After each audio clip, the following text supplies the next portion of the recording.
Q&A on CII. If I have an Islamic home loan, how do I calculate my zakat each year? I'm not sure whether the home loan is considered a liability, as my simple understanding of the diminishing musharaka agreement is that I'm buying portions from the bank each year. According to Sharia, zakat is calculated on zakatable assets which are in one's unfettered and unobstructed ownership and possession. One's personal belongings do not form part of one's zakatable assets. However, and moreover, if one's wealth decreases below the nisab threshold during the year but equals or exceeds the nisab amount at the end of one's zakat, in other words, that on one's zakat due date, then zakat is still wajib. With regards to your specific query, you've stated that you have an Islamic home loan or a diminishing musharaka Islamic home loan agreement.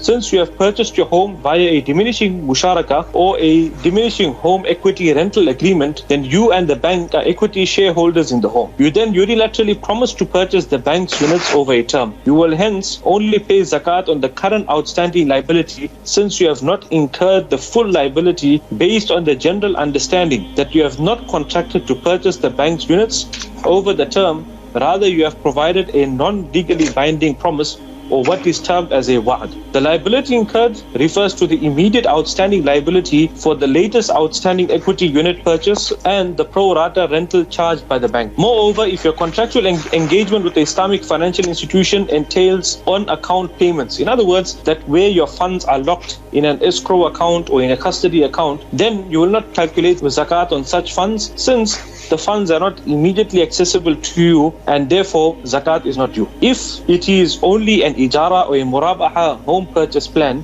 then you will only consider the current outstanding liability in the case of an ijara. In other words, that if the bank purchased the home and leased the home to you under an ijara contract, under an Islamic leasing contract, then you will only calculate the current outstanding liability. In other words, that the latest outstanding liability and not all the outstanding liabilities. In the case of a murabaha, in other words, where the bank purchased the home and then sold the home to you for a deferred payment, then you will only calculate 1 year's murabaha liability installment payments only. So in other words, let's say for example, Zaid purchases a home from an Islamic bank. The Islamic bank sells the home to Zaid for R1 million.